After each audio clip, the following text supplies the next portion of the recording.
All right, I think we are live now. So I am here with the one and only Benjamin Percy, who actually let me turn this fan on. I'm here with the one and only Benjamin Percy, who I went through his bio. It is a long bio, so I'm going to try to not take up the entire hour here. But he's the author of 6 novels, most recent, The Unfamiliar Garden. Also the author of The Ninth Metal, The Deadlands, Red Moon, The Wilding, as well as 3 books of short fiction, Suicide Woods, Refresh, and The Language of the Elk. He has a craft book called The Thrill Me, Essays on Fiction, published by Graywolf Press, now widely taught in creative writing classrooms all over the country. He does a lot of comics as well as also film.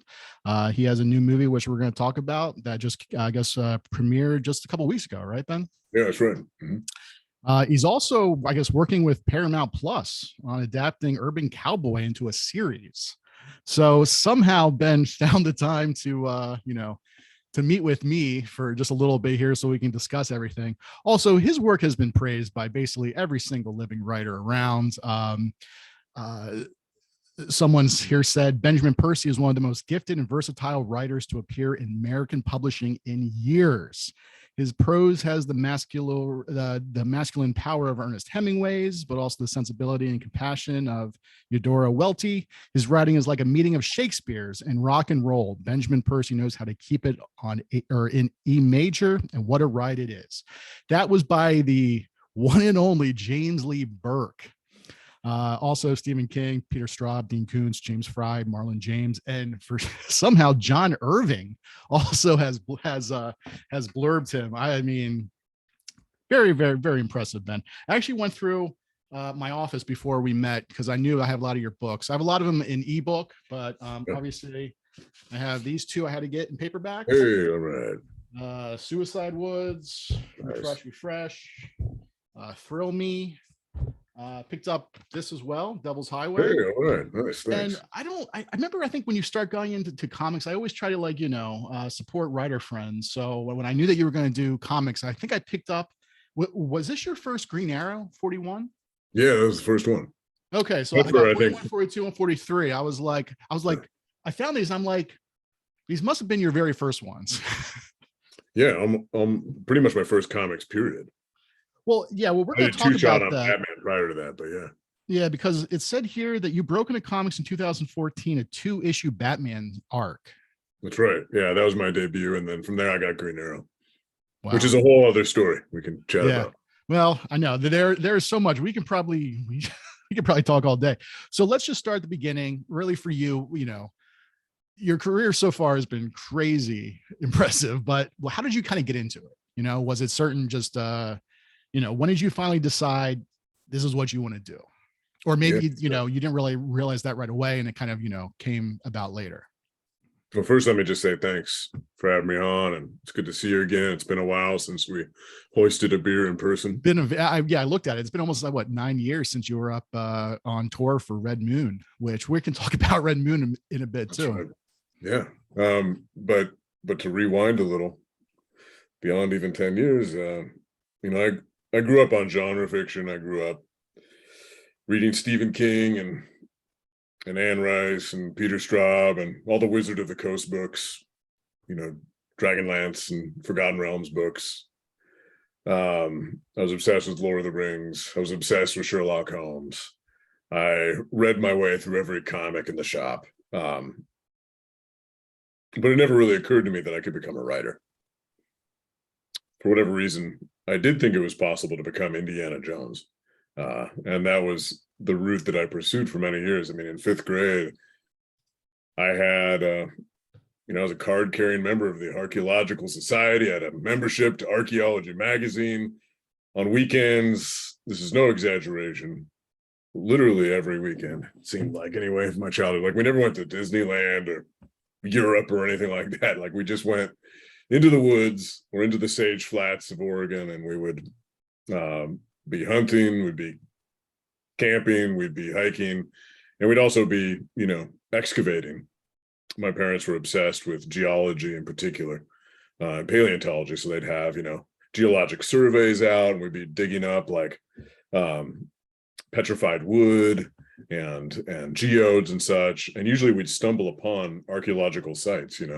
We'd find like cave, like a cave system, or we'd find like along a riverside, like a bunch of basalt that was chipped into with petroglyphs or painted on with pictographs. And I got so interested in that I actually pursued a summer with the Oregon Museum of Science and Industry, mapping out rock art sites and writing up like a kind of dissertation on it. And then another summer I spent with the University of Oregon. I was still in high school at the time, but I did a dig with the University of Oregon. And, that's what I went to college for, and ultimately decided like that Indiana Jones fantasy was dissolving before my eyes. Like there were no Nazis to do battle with. There was no lost Ark of the Covenant waiting for me. There were no beautiful women. There were no women, period. The highlight of the day was like digging through inch after inch of soil and 100-degree heat and finding a bone chip. Anyways, I kind of had an existential crisis, and I was, having trouble. Grew up in nowhere, Oregon. My graduating class was like 14 students. And then I went from there to the only college I even applied to. I went from there to Brown on the East Coast. And it was an absolute culture shock. And I was in academic probation and didn't know what to do with myself. So I withdrew from college and went to work for Glacier National Park. And while I was working for Glacier National Park as the gardener of all things, this is a strange thing to be at a national park, I know. But when I was working there as a gardener, I took a fancy to a waitress working at the same lodge, the Many Glacier Lodge. And I started writing her poems and love letters and songs even. And around the same time, I was also keeping a journal for the first time in my life. And one night we were watching the sunset over the Rockies, and she was like, "You should be a writer." And I was like, okay. And, it had already kind of crystallized in my mind at that point, because, again, it never occurred to me as a kid that I could become a writer. I don't know. I was surrounded by ranchers and loggers. Is like becoming a writer is like becoming an astronaut or something. It seemed otherworldly. But I remember I always did really well in English. And when I was on academic probation at Brown, I talked to my advisor, who was a computer science professor. And he basically was like, "You should drop out of college. You suck." He said something along the lines of like, "College isn't for everybody." But as I was leaving his office, he stopped me. He's like, "It's kind of weird that you're doing so poorly, because your application essay is the best I've ever read." And so on the one hand, I wanted to be like, "I hate you." But in the other hand, that stuck with me, and I kept thinking about it. When I went to Glacier, I was thinking about that when I was writing in this journal, not just writing like Dear Diary stuff, but like writing snippets of stories and just images and whatever else. And when I went back to college, I jumped into my first creative writing class, and it was just like, a bump of Coke. Like I was all in, wired and ready to roll from there on out, completely addicted to the rush of it all.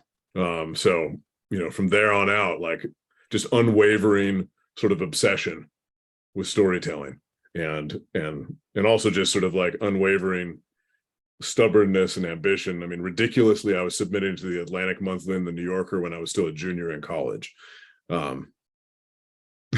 So yeah, once it locked into place, like there was no going back.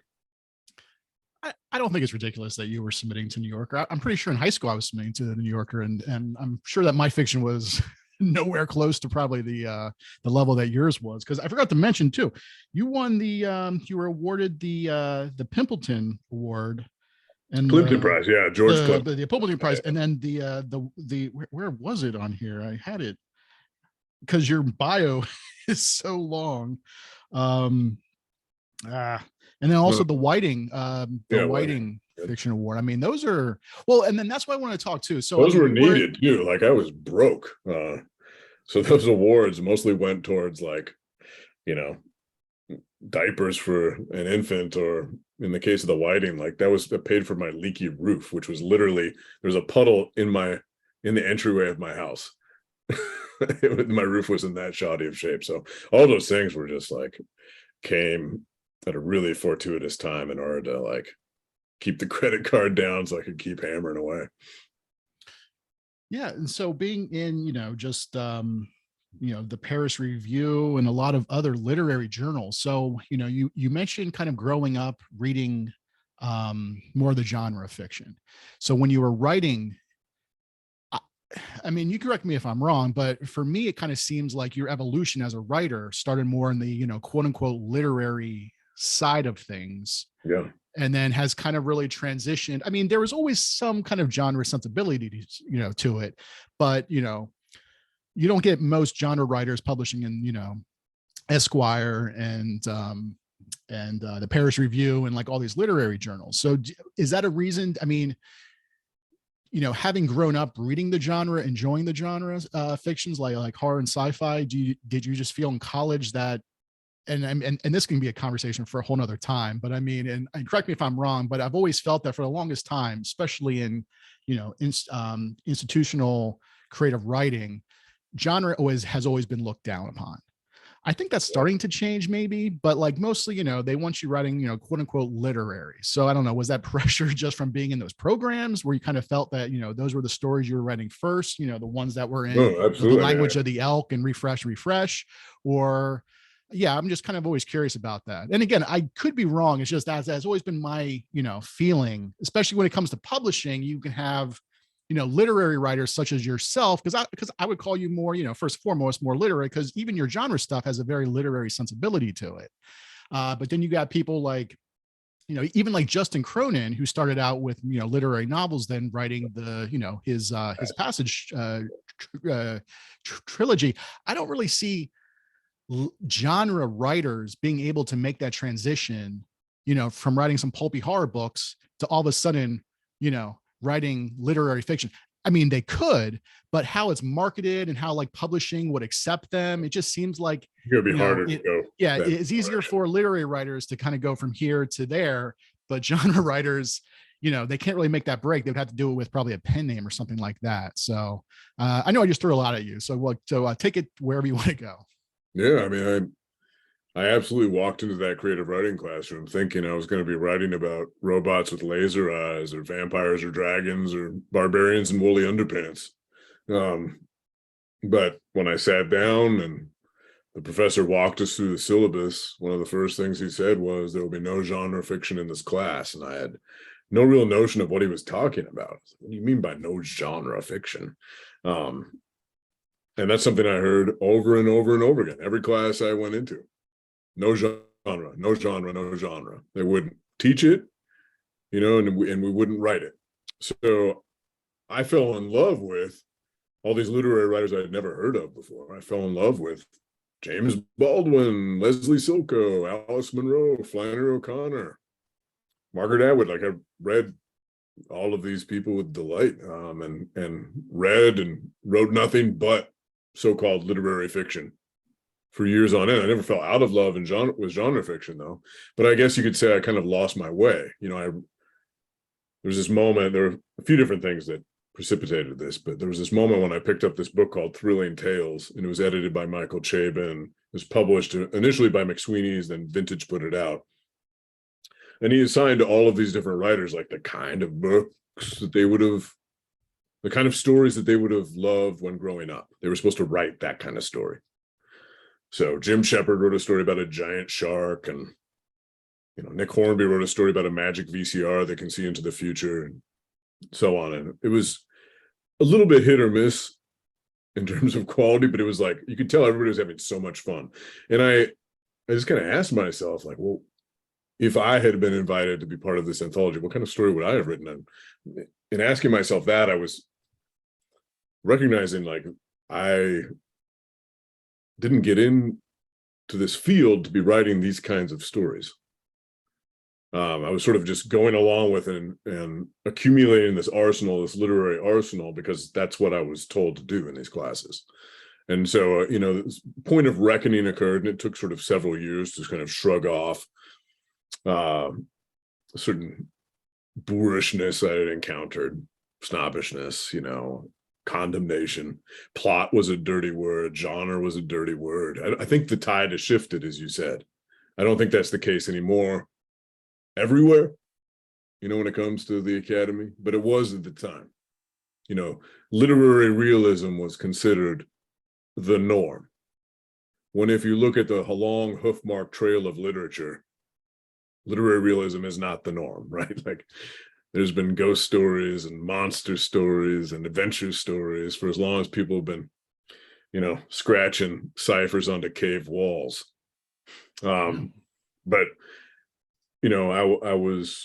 I'm grateful for that education in many ways, because what I eventually discovered is that like the kind of writer that I'm most interested in, if you consider like the Ursula K. Le Guins of the world, or the Shirley Jacksons, the Octavia Butlers, the Margaret Atwoods, the Cormac McCarthys, or Dennis Lehanes, sort of the people who are neither fish nor fowl, both literary and genre.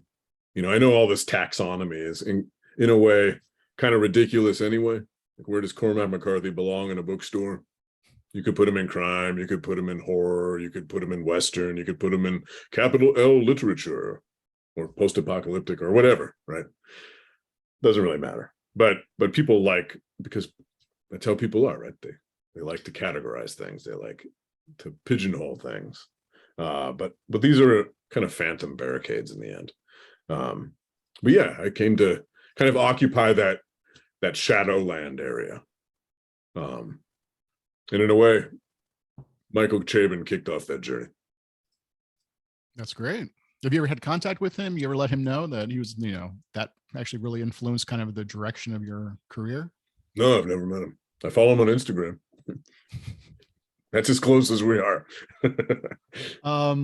Yeah, no, I mean, and again, nothing to, I read a lot of literary fiction too. I try to read obviously in all different types of genres, and quite honestly, even, quote unquote, literary is a genre upon itself, but it's just, for the longest time, I remember there had been a short period where I thought about going to get like my MFA, do some creative writing. And that was kind of one of the discussions I had with some of the professors, during the interviews, just, their view kind of on genre. Cause, like you, I kind of grew up reading Stephen King, Michael Crichton, the Hardy Boys, like that was most of what I always wanted to, where I kind of, lean toward.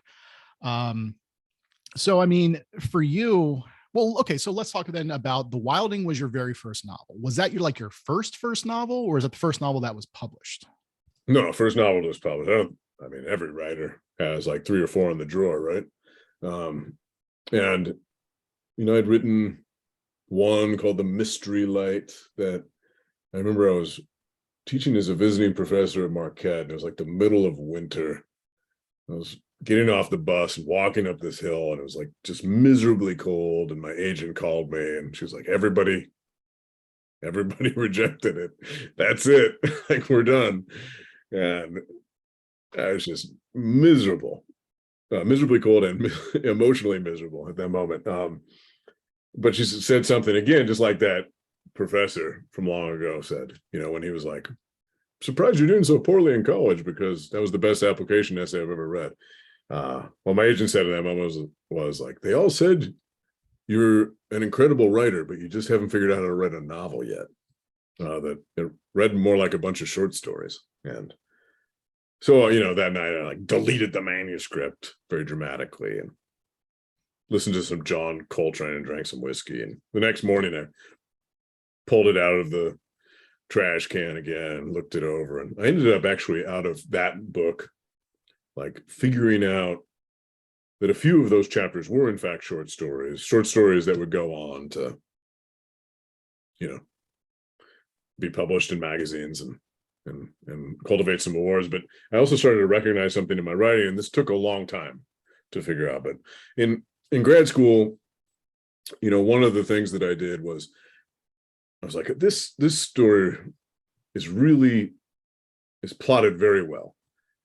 This writer is excellent at just structure. And I was talking about Flannery O'Connor. I was like, I don't feel like I've nailed that down yet in my short fiction. So one of the things I did was like, I read Everything That Rises Must Converge. I read that like 6-7 times and emotionally detached myself from it so that I could just recognize all the component parts. And then I went into this thing and I blueprinted it paragraph by paragraph by paragraph, figuring out, every single move made by the author when it comes to like characterization or metaphor, theme, plot, progression, blah, blah, blah. And then I wrote a story based upon that same structure that bore no resemblance to the original. Like, if it was paragraph 1, setting, description of setting introduces theme, so instead of like a crummy neighborhood indicating like a decline in pride and economics, which you see explored in this family and Everything That Rises Must Converge. Instead, I'd have like a description of, I don't know, a mountain that looked like a serrated jawline with a blood red sunset happening behind it, and it was tapping into the theme of revenge or something. Anyways, paragraph. What was the paragraph accomplishing? Then I wrote this mimicry story, the story mimicking sort of that outline, and it just started to click. I did it like 2 or 3 times, figured out how to plot short fiction. So here I am, not just with The Mystery Light, but with several other novels, failing. And then I was asked by a university to teach a novel writing course, and I felt completely fraudulent doing so, even as I agreed, because I obviously didn't know how to write a novel. So what did I do? I went back and sort of recognized how beneficial that assignment had been, and I applied it to novels instead. So that summer, I just read a bunch of novels that I really admired and started to map out different structures. And I don't think it's any coincidence that that was when I sold my first novel. It was not complete at the time, but that's when I sold The Wilding, based on both the pitch and the manuscript I'd handed into them. Yeah, and The Wilding came out in 2010, Star Review and Publishers Weekly. 2013 was when Red Moon came out. And I would say that this is probably when you kind of made that change in terms of genre, because I mean, it's been a long time. I mean, I read The Wilding when it first came out. I remember parts of it, but essentially it was quote unquote literary, especially when you compare to Red Moon and the books. I mean, it's kind of a thriller, like dudes go into the woods, there's a bear on the loose, but it's literary. So so Red Moon came out as a single, as a standalone novel, but, and correct me if I'm wrong, if I may have heard this somewhere, but was that originally pitched or kind of sold as a first book in a trilogy? So a few things about Red Moon, and this is again, tracking back, like a lot of my success has come out of failure. So in the case of Red Moon, and this ties into the comics discussion that we broached at the top of the hour. In 2009, I was in contact with this guy named Scott Snyder. And you might know Scott Snyder now because he's like the king of comics. But back then, he was a short story writer, like me. He had this book called Voodoo Heart. I had this book called... I have that somewhere in here. Yeah, absolutely. And we were teaching each other stuff and, in workshops. And we became friends, and we'd be on the phone together, or we'd be trading emails together. And Scott published this short story called Who Will Save Us? No, he published a short story in an anthology called Who Will Save Us Now, which is all superhero stories. So prose anthology. He did a reading from it at a Barnes & Noble in New York with the other writers in the anthology. And it just so happened that a bunch of Marvel and DC editors were there. And so the editors came up afterwards and said, hey, you nerds like comics so much, superheroes so much, you should pitch us. And so Scott did, and he started to break in. And I was like, dude, I love comics. How do I get involved? So Scott shared very generously a few pitches with me and scripts, just so I could study the form. So I put together this big pitch called Red Moon. And it was like a 30-issue horror series for Vertigo. And I handed it in, and the editor, Mark Doyle at Vertigo, was like, this is cool, but you've never published a comic. We are not going to give you a 30-issue series. Are you insane? But I never stopped trying. Like, I just kept pitching DC. Mark Doyle ended up jumping over to the Batman office. So from 2009, that's when that rejection was, all the way to 2014, I finally broke into comics then. So from 2009 to 2014, I probably pitched DC Comics 40 times or more before finally getting in on Batman. But to go back to that point again, Red Moon my agent was like, I like this idea. Like, it's not going to be a comic series, but like, why don't you write this as a novel? And so I was like, hell yeah, I'm in. I mean, I'd written this really robust pitch, and the world was alive for me already. So I dove right in, and I think I wrote like 70 pages. And then I had that original pitch as well. So I broke it down further and, organized it as a trilogy. And Helen Atzma picked it up. It was an auction. I remember I was teaching at the time, and it was just like impossible for me to concentrate. I was teaching this workshop while this auction was going on. It was like 9 o'clock, and I was finally able to get off my phone and talk to my agent and heard how it had all ended up. And I ended up going with Helen Atzma at Grand Central. And yeah, that was a life-changing moment. And she was like, yeah, we're going to roll with this, but it's one book. It's not a trilogy. So break it up into different sections and still write exactly what you pitched. It's just going to be like a 700-page novel. That's great. Yeah. And then I was actually finding, for anybody who's interested, here's Voodoo Heart. Yeah. Which has great, a nice, great short story collection. Nice Stephen King blurb on the back that basically compares it to T.C. Boyle's first collection too. So, yeah, and you know what? It was very funny. I wasn't even going to bring up Scott Snyder, but again, the idea of the literary kind of going into, because I would say, I mean, he Same has deal kind of for him, genre yeah. stuff in here, but yeah, I mean, he kind of, made that transition. Because quite honestly, he hasn't really done much other fiction besides this short story collection. Nothing that I'm aware of. Yeah. Yeah, I mean, whereas never you look back. Yeah, no, I mean, and you clearly, have done a ton of comics. How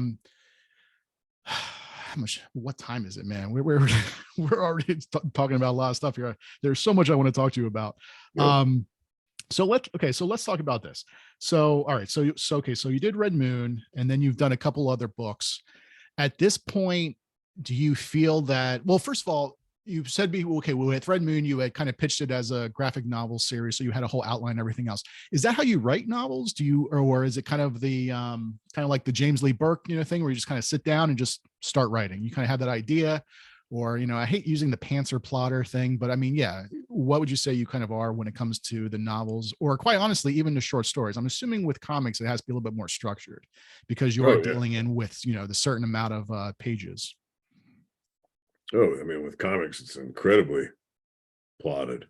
If you want to write for Hollywood or you want to write for Marvel, you can't be the equivalent of the contractor who you bring over to an empty lot and you're like, all right, I want to, build a house or something. And the contractor's like, well, there'll be some screws involved. Likely a hammer will be employed at some point. There will be pipes. There might be 1,000-foot bathroom. There might be a 3,000-foot bathroom. I don't know. I don't like to plan things out. It just ruins my whole vibe. You're not going to get that job.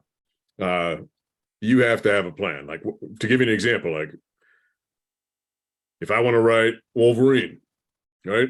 To get that job, I'm probably in a bake-off with 5 other writers. So we're all writing pitches. We're saying what we're going to do with this character to make an indelible mark on the franchise. We're going to talk about new villains that we're going to introduce. We're going to talk about thematics, different storylines, blah, blah, blah, blah. That, I think that outline I wrote for Wolverine before getting the gig was 50 pages. So you get the gig. All right. Now approval continues. For every storyline that you write. Maybe your storyline is 3 issues. Maybe it's 5 issues. Maybe it's a 1 issue. Every one of those story arcs you have to pitch to your editor, and then it goes up the line. You're like, I'm going to do a, Dr. Doom story, or Wolverine battles Dr. Doom. That's not going to happen. I'm just throwing something out there. And anyways, you get some insight. They're like, oh, well, Dr. Doom's actually in Boca Raton for the next 6 months. You can't do that. How about you use, I don't know, Kraven the Hunter instead, or blah, blah, blah. Then you get that story approved. Then you have to write an outline for your issue. So usually, every comics issue is like 5 to 7 scenes. There's an A plot, a B plot, a C plot, and a D plot. There's a splash page in the first 5 pages. There's fat splash page usually is the final page. There's all these very specific machinations to it, these levers that have to be pulled at different junctures. So you put together your outline, and it's broken down according to meaty paragraphs that are designated by scenes, like scene 1, scene 2, scene 3, up to scene 7. And then that gets commented on. And then you start to script, and then that script gets edited, right? So it's just constant. It's constant. And that's carried over to my work in Hollywood. That's carried over to my work in novels. I think the novel writing thing has become a bit of a superstition at this point. You know, the first novel that I published, The Wilding, like that's the first novel that I outlined. And, you know, if you look over my shoulder, like, see that scroll right there on the wall, like I have a closet off to my left here, and it's the former dark room of the former resident of this house. Like, he was a hobby photographer, so this was his dark room, and I haven't really messed with much. It still has, like, you know, these little trays hanging from the wall here and there. But anyways, I've just plastered this whole room, this dark room, with ideas, story charts, characters, research materials on different subjects that are quarantined in different parts of the wall. You know, like there's a section of the wall on art heists right now, articles from newspapers and magazines. Anyways, there's these big blueprints on the wall. So every book I outline, every single book. Short stories, not so much, because I feel like they're more impressionistic. You know, and if I screw things up, if it's a total disaster, you know, oh well, I lost 3 days, I'll start over. But generally speaking, like with a novel, I have it outlined in pencil. I don't have every single thing figured out, but I have definitely like the brightest stars in the constellation in mind when I begin it. Okay, and that's a John Irving thing, right? Like, always know your end when you begin. Right. So yeah, and I know that was something like I think it was Harlan Coben. It said where for him it's more of like, you know, it's like he's going on a cross country trip. He knows where he's starting. He's starting in Jersey. He's going to end up in Los Angeles, but he doesn't know what's going to happen along the way. So for him, you know, he doesn't. I mean, so I didn't know what with you, even with outlining. So are there times too where, you know, as you were going through things, you know, things might change, then you might realize a character is going to be doing something, or a character's changing, or you get caught up in the emotional, you know, pull of it all, and you're living through these characters in an almost theatrical way, and you come up with cool, surprising shit. That's the fun of it. Yeah, oh, absolutely. But it's nice to have guardrails too, as you know. So let's talk about the most recent books. I remember that when this was announced, let's see here, when you sold this, or at least it was announced in Publishers Marketplace, it was saying that it was supposed to be published as paperback originals in quick succession starting 2020. Now, granted, the first one came out 2021. That might have to do with the restructuring with the publisher or whatever else. But was that something where you basically had all 3 books already, you know, kind of the same thing with comics, or even with Red Moon, you had like basically everything already outlined, or maybe you just had like the first one kind of done with the idea that, okay, this is going to be a trilogy and this is probably going to happen. This is probably going to happen.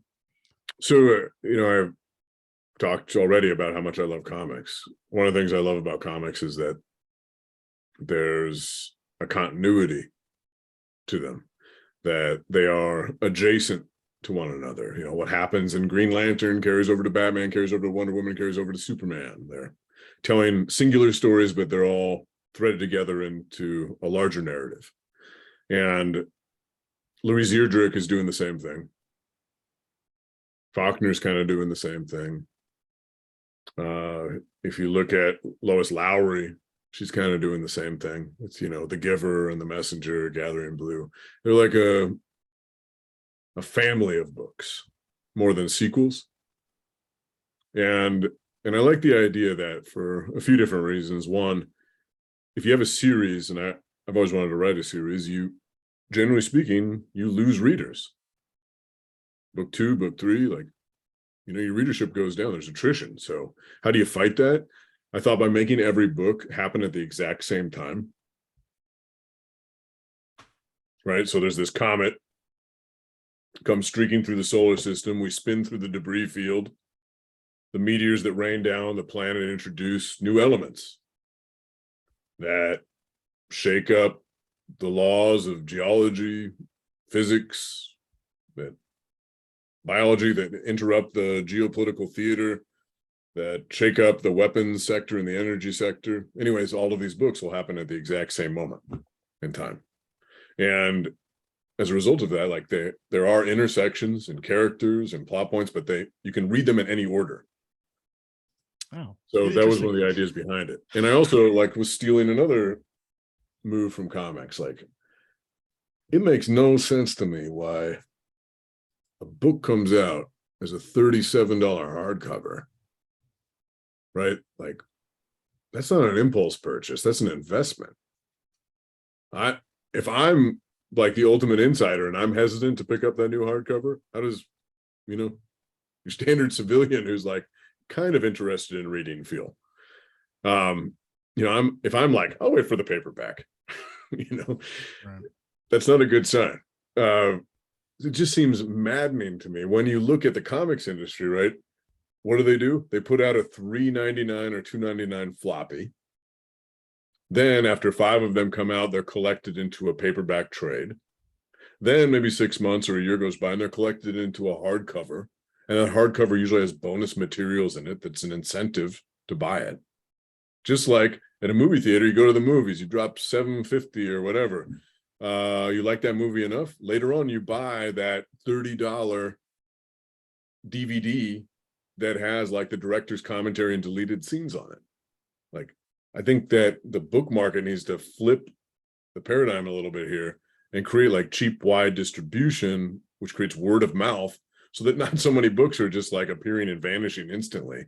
You'd be willing to take a greater risk on an author if it was like the equivalent of buying a mochaccino at Starbucks. And anyway, so that was part of my whole pitch. It wasn't just the series, it wasn't just the plot. And this was, again, I always hand in a very robust pitch. So this was like another 70 pager. It might have been bigger than that actually, because it had a good chunk of the first book. It had at least 2 chapters of the second book, and it had the first chapter of the third book, in addition to the outline and thematics. But part of that was also just like, here's my marketing plan. Paperback originals, quick succession, and then we're going to put together a hardcover omnibus down the line that has like some bonus stuff. I'll write some more short stories for it. Maybe we'll have illustrations. Yeah, so that was the idea. Is that still the plan? Because they have been coming out in hardcover as well right now. Yeah, that made me very cranky. They totally snuck that one on in on me. They're like, well, the libraries have to have hardcovers. It's like, no, they don't. I love librarians. I'm just saying, like, why can't we just stick with the plan and later do the hardcover? So yeah, that was annoying. Well, I'm glad we had this conversation because, quite honestly, I was holding off to read these until the third one came out because I thought that, okay, it's a trilogy. I got to read 1, 2, 3. That's why it specifically does not say book 1, book 2. Right. It says a comic cycle novel. It just says a comic cycle novel. Yeah, I'm learning a lot today from you. This is fantastic. Yeah. So how do you know? Also my publisher got all screwed up. Like, they Mifflin got eaten by HarperCollins in the middle of this, so that's why there's been some delays. Yeah. So how about the screenplays? We can talk a little bit about the movie. Was Summering, I'm assuming Summering was not the first one you did. I mean, how, actually no, because I remember we talked back when you were in the area at your college, and at that point I think you guys were looking at like Red Moon, trying to do like a TV series, something like that. So I mean, you've been doing in scripts for quite some time now. Yeah, it's a crazy thing about Hollywood, right? Is you can make a living as a screenwriter and never see anything made. Yeah. And things either happen really quick or take forever to happen. Yeah. So do you, okay, so let's talk about Summering really quick. So kind of like, how did this one come about? I don't even know how many screenplays I've written. I'm very surprised that this is the first one to get made. It's kind of like a sweet, weird, gothic folk song of a movie. James Ponsoldt, the director, and I wrote it together for our daughters. my daughter, Madeline, she's 13 now. When we wrote the screenplay, she was the same age as the girls in it, 11. And, I was like every dorky dad, like super excited to share with her all these stories I'd grown up with that had been influential to me. And she was like, I like Stand By Me. I love The Hobbit. I dig The Outsiders and Where the Red Fern Grows and The Goonies and, but like, where are all the girls?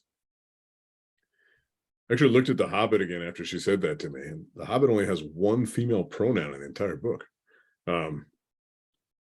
And one day she came home from school, and I found her at the family computer, and she was hammering away. And I was like, "What are you doing?"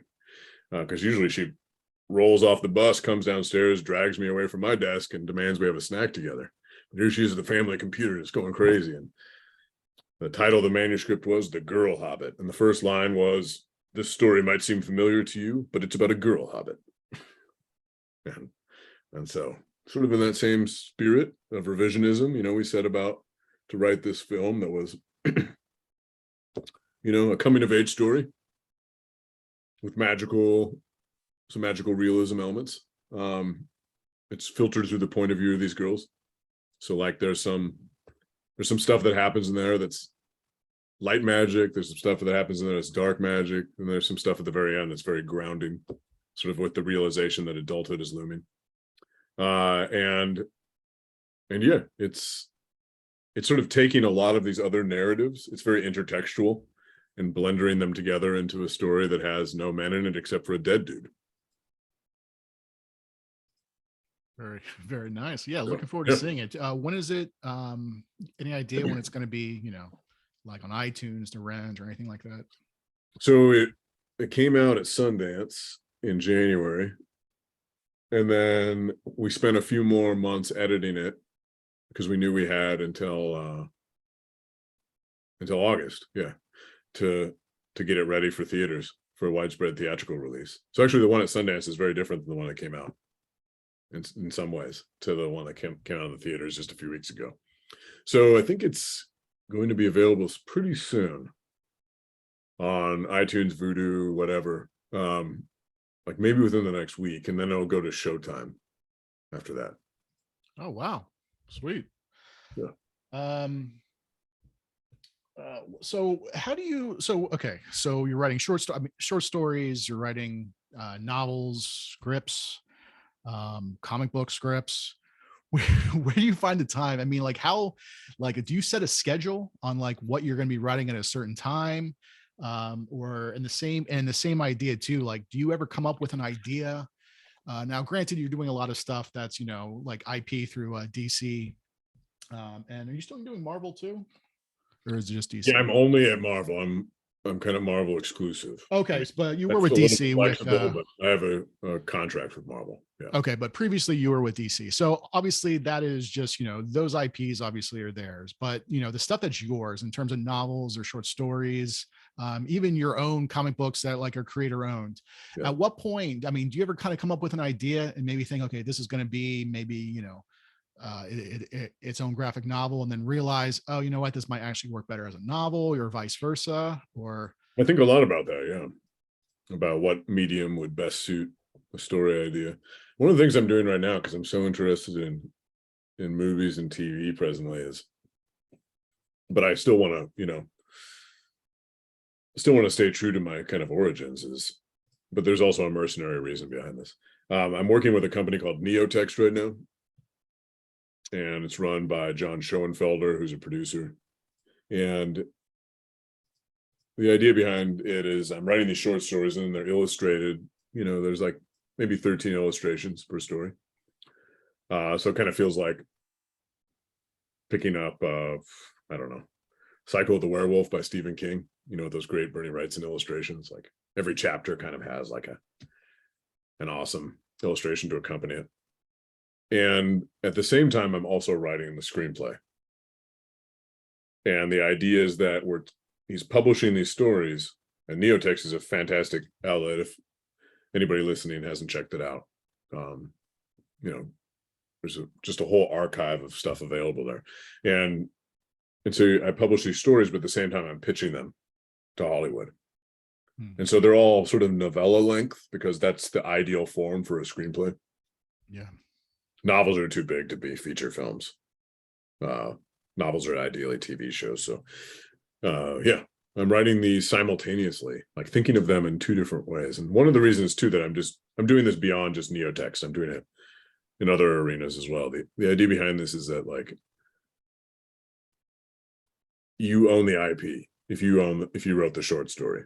If I just sell a screenplay to Hollywood, I sort of lose ownership over it and it can just exist on a shelf collecting dust for 20 years, never get made.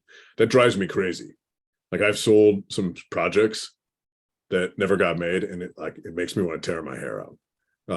So I always want to like have that thing where I've told it in some form where it's out in the world. Even as I pursue it as a Hollywood project, which most Hollywood projects do not work out. Yeah. Yeah, I actually wanted to talk to you about the Neotech. Is it, you said Neotex? Yeah. Mm-hmm. With the Wereworld and North Border. North Border was the one that recently came out. Both of them essentially are werewolf stories. Yeah. And my favorite monster. That's what I was going to ask you. I mean, in addition to Red Moon, I mean, clearly there is a preference here. What is it about the werewolf story that just, that really kind of speaks to you? I don't know why. It's just like on an instinctual level. I remember being in kindergarten at Crow Elementary in Oregon and being in the library, pulled off the shelf the Universal Book of Monsters, flipped through it like Lon Chaney as the Wolfman with his shag carpeting hair and fanged underbite, like hypnotized me. I woke up later that night screaming, terrified of werewolves. And next day at the library, went right back to that shelf, pulled it down again. I wrote a research paper in 6th grade. The title of it was Werewolves with an exclamation mark. That's how excited I was. It was like a 5-page paper, but it still had a table of contents. And the final section of it was a ceremony I had found in the library, another book where like it told you how to become a werewolf. And so I actually like performed this ceremony. And that's why I sound like this. But anyways, I got a C on that assignment. I still have it. And sometimes when I look at like Red Moon or some of these other stories that are coming out, I kind of want to be like, in your face, Mrs. Ziegenhagen, who gave me that C so many years ago. But yeah, the werewolf is not aspirational. Everybody wants to be a sexy, immortal vampire. Nobody wants to be a werewolf. The story of the werewolf, I just feel like is, instead of aspirational, it's relatable, right? That we all have this thing that's caged inside us. We all remember on that base instinctual level, the time when we were wolves ranging the woods. And sometimes we lose it, right? Sometimes we lose it because we drank too much, we did too many drugs, we didn't get enough sleep, we got too angry, whatever. That's the story of Jekyll and Hyde. That's the story of the Incredible Hulk. That's the story of the werewolf. And I think that, it can also be there's parallels there to Wolverine in many ways, whose life is defined by pain and regret, and who oftentimes loses control when he goes into berserker mode. So yeah, I always loved werewolves. So with all these different mediums that you're writing across, is there any type of thing that you want to do that you have not done yet? And the only thing that comes to mind that I think you haven't done yet, at least yet, that I'm aware of, you have something probably cooking, is maybe some type of like middle grade or YA. I do have a Halloween story that I've outlined. I haven't written it yet. That would be a picture book. So I do want to write that. But no, the big thing in my mind right now is I'd like to direct something. Like, to me, if I'm going to consider, I'm obsessed with storytelling. Like I'm driven. It completely owns me. But if there's something that I would say I'm like truly passionate about, and I guess that passion is sort of, I think there are other qualifications to passion. Like, do you spend your spare time like reading up on arcane trivia and collecting stuff that's connected to this. Like the only thing that's true of for me is horror movies. I'm truly obsessed, passionate about horror movies. And like, to me, like to be a horror movie director / writer, like that would be, there's no higher bar in my mind, like to be like a John Carpenter or something like that, or Wes Craven. So I'm going to try to direct a short to start with. I've written it already. Maybe I'll direct this one. Maybe, I don't know, I have a feature that's growing out of it as well. We'll see. I can always write another short if I just decide to try to shop this one, but I'd like to shoot a short here in Minnesota, like a 10-15 minute thing as a proof of concept so that I can hopefully get hired to direct the feature version of it. But that is a big can of worms right there when it comes to just paying for the damn thing. It's amazing how costly it is to make a movie. Oh yeah, no doubt. Witness that firsthand now. So what time is it? We're getting close to the end. I wanted to bring up a tweet that you did recently, and I felt it was very coincidental because I knew that this is what I wanted to discuss with you. We've already discussed a lot of it, but you said writing across mediums means I don't have a tribe. The literary folks, the horror cabal, the sci-fi or thriller peeps, the magazine, comics, podcasts, screenwriting nerds, they all have their own alliances, hierarchies, and I'm this nomad weirdo who sometimes barges in and makes noise. Yeah. I can see that, but what kind of, I mean, and this was only a couple of days ago, like what, and maybe it's too personal, we don't have to get into it, but like, what kind of made you want to write that? You know what I mean? Like, it's clear. I mean, and that was, again, something I want to discuss because you've been doing on, other things, but like, I mean, is that something that kind of weighs on you, or do you just kind of feel like, like you don't really have a home, or, I mean. Yeah, I mean, it's not a boo-hoo sort of thing. It's just like kind of a recognition. There's definitely like this insider culture to every group. You go to BoucherCon and there's all these people like hanging out at the bar that have known each other forever. And it's just like a tribe. They have this shared history. The same thing happens with the horror folks. The same thing happens, with certain screenwriting groups. Same thing happens with comics groups, like I go to comics conventions and they're like these people and they just like, they are whispering in each other's ears and they're hanging out at the bar and they're having their plans and everything. And because I'm dipping in and out of all of these different places, I'm always kind of like, hey, everybody, what's going on? And they're like, it's Ben Percy. Who is this guy? He's an interloper. So I'm like kind of friendly with a lot of people in a lot of mediums, but I'm not part of like their ecosystem. There's still a lot of people who are sort of confused about my role in comics. Like, even though I'm writing Wolverine and Ghost Rider and X-Force for Marvel, I'm still kind of like, who is this guy? What does he want from us?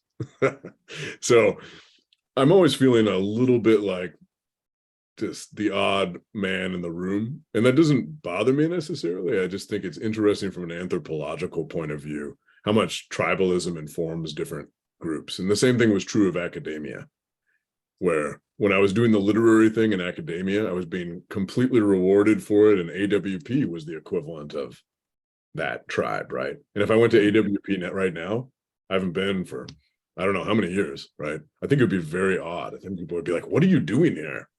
I remember you were, it was, I think, the year after Hint Fiction anthology came out, which, by the way, I assume is probably one of the highlights of your career, having a story in the anthology that I edited. Yeah. But at AWP, it was in DC, and I forget what exactly it was, but we were in the main ballroom, and you were up there, I think, with like Jennifer Egan and a few other writers. Like you're a superstar. Quite honestly, that's what it felt like. And not that you're not a superstar anymore, but I understand what you're saying. If you were AWP right now, they probably wouldn't have that same, cachet that you had, a decade ago, which quite honestly just kind of fucked up, to be honest with you. I mean, it's ridiculous, but that's just kind of how, things are. Yeah, no, it was Joshua Ferris and it was Rick Moody and Jennifer Egan. And it was definitely, that was like a literary, they were literary royalty. I was like, when the Monkees opened up, when it sort of felt like, I remember the joke I made. I think Rick Moody read before me, and I was like, did you know that one time Jimi Hendrix opened up for the Monkees? I was kind of like the Monkees coming out onto the stage. I've always been more. I'm Billy Joel. I'm the entertainer. and I know that's what I am. And there is absolutely nothing wrong with that. But you know, for a while there, because I was doing the literary thing and earning those credentials, you know, I was sort of like, they were like, one of us, one of us, one of us. And ultimately I was like, nah, not interested. I'm going to go write werewolf stuff. You know, and I quit my tenured job, which was insane. It's crazy that I did that, but it's the best career decision I ever made. Yeah. And again, I understand if we're running into personal stuff and you want to talk about it, but like, so, and clearly I feel like you've been very successful so far. Obviously, I mean, this is your full-time job, you know, doing all types of writing. But in terms of teaching, was it, I mean, do you feel that you could have continued teaching and then also been, you know, doing, you know, the genre stuff, doing some, you know, comics or whatever else, or would that, you know, at your, wherever you were teaching at, just would not have gone over well? I don't think that would have gone over well. People were weirded. They're like, you got to write more, you know, because it was the MFA in creative writing in the environment. That was the program at Iowa State University where I was teaching. And you could make the argument that like the Wilding has some bearing on that program's focus, an eco novel or whatever, the Deadlands maybe, but people are like, you need to write stuff that's more in line with the program's mission. And some people were just like, what are you doing? Stop writing werewolf stuff and pitching comics. You know, it was out of the sort of like the 40 acres that had been assigned to me. And it's funny when I think about different encounters I've had over time. I was at Tin House, I was teaching at Tin House, and a very notable literary writer there was like, what are you doing, man? It's like, why are you wasting your time with this comic stuff? I was like, it's a waste of your talent. Why don't you come back and write short stories? I mean, I almost laughed in his face over it. You know, you want me to, I love short fiction, but like, you want me to write a story published in a literary magazine that's going to be read by 30 people? As opposed to like, I'm using the same skill set to write comics that are reaching hundreds of thousands of people. You know, I'm using the exact same tricks, the exact same arsenal. But it's somehow, you know, wrong because it involves capes and spandex. And then I went to you know, I still do university visits. Through me taught in a number of classrooms. And, you know, they'll have me out to campuses and I'll give a lecture and I'll meet with students. I'll give a reading. And I've had it several campuses actually where certain people in the faculty won't show up to my events, like as a protest. Oh my God. Yeah, I think that I'm a sellout. So ridiculous. Yeah. Wow. But I mean, this isn't something where I'm like wounded. I view it with sort of no, I understand that, but it's just this mindset. I find it all very amusing. This just weird academic mindset, which quite honestly, I thought that has, you know, throughout the last decade or two has gotten better, but clearly there's still this weird mindset in it. Yeah, there's still some old guards out there. Wow, that's nuts. So all right, well, we didn't really get to Devil's Highway unless you have a few minutes to kind of talk about Devil's Highway. Sure. And you have the year zero too? Year zero as well over there. And so Axel. And these are the creator-owned ones? Yeah. Okay. So Axel Alonso used to be the head of Marvel. And so I was working with him on the Wolverine podcast, and then he started up his own company, AWA. And so I started writing some comics from them as well. And, you know, year zero, it's kind of a World War Z concept. It's zombie apocalypse, but I tried to make it my own. You know, I made it a fractured narrative to capture a fractured world. There's also like bits of historical artifacts in every issue, fake history artifacts, like extra pages from Da Vinci's notebooks, or medieval scrolls, or, you know, some like annals of Western frontier history and stuff like that, stuff that shows the zombie virus has always been with us in different ways. And yeah, that was a blast to write. And every single one of the stories, you know, like one's in Tokyo, one's in Mexico City, one's in Antarctica, etc. Like it keeps getting, there's 2 volumes, so it gets bigger and bigger and bigger. But every one of them has like a unique art palette and color palette to help, identify it as you swirl through this sort of like mosaic of mayhem. So that was a blast to do. And then Devil's Highway is much more simplistic through line. It's a murder mystery story and with horror elements, but this woman named Sharon Harrow, her father has been murdered. He runs a truck stop restaurant. And so she starts to investigate. She has a military background. She starts to investigate and discovers that there's a larger conspiracy, that he interrupted another murder, and that's why he was killed. But there's this larger conspiracy going on among some of the truckers in this country, the highway killers. The FBI right now believes that there are about a dozen or more serial killers operating semis. They're always on the move. They're exposed to vulnerable populations. So it's a really great job for a serial killer. So that's what it's about. All right. Very cool. Very cool. All right. Well, Ben, thank you. Oh, you know what? Before we end, any good books or TV movies or anything that you've watched or read recently that you would want to recommend, even in terms of comics? Anything really good sticking out to you? Yeah. I mean, my wife and I are in love with The Bear. I think in part, not just because it's so well done, but I worked in the food industry for some time. My parents managed a few restaurants, a diner, Ponderosa Steakhouse. So I grew up in restaurants. I worked in restaurants throughout college to help pay my way. And it captures that perfectly. And the characters are just unforgettable. So highly recommend The Bear. Just watch Prey. Love that. I'm, an OG Predator fan. I love Predator 2 as well, but I feel like the franchise hasn't really found its footing since then. And this is like maybe even better than the original movie, despite my adoration of Arnold.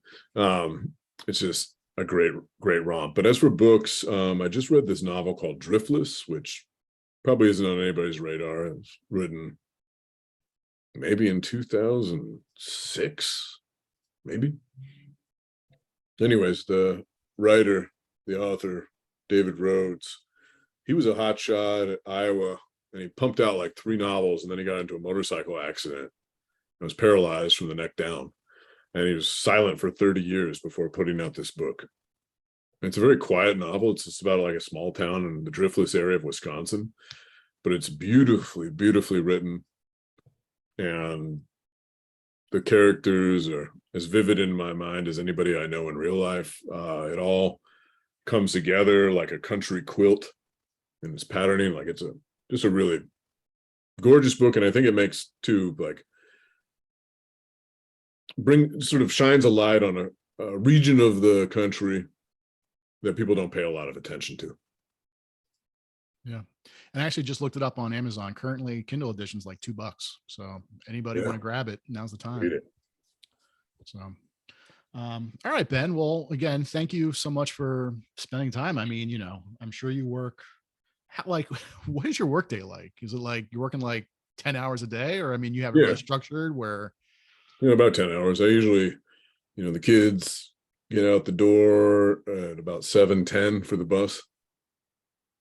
So, I'm at the desk by 7:30, and I write usually until 4:30.